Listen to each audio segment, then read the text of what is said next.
স্লোগানে স্লোগানে উত্তাল হোয়াইট হাউসের চারপাশ, হাতে ইরান ও ফিলিস্তিনের পতাকা, কণ্ঠে যুদ্ধের বিরুদ্ধে বলিষ্ঠ অবস্থান। যুক্তরাষ্ট্র, ইসরায়েল ও ইরানের মধ্যে চলমান সংঘাতের স্থায়ী সমাধানের দাবিতে স্থানীয় সময় বুধবার জড়ো হয়ে বিক্ষোভ করেন ওয়াশিংটন ডিসির স্থানীয় বাসিন্দারা। Stop the war on Iran লেখা প্ল্যাকার্ড হাতে বিক্ষোভকারীরা সাফ জানিয়ে দেন, করদাতার অর্থ দিয়ে সাধারণ মানুষ হত্যা আর মেনে নেওয়া হবে না।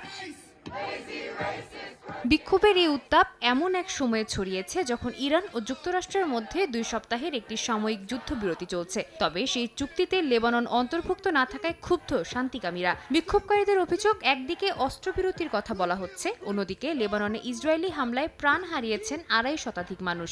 একে স্রেফ ধোঁকাবাজি আখ্যা দেন তারা।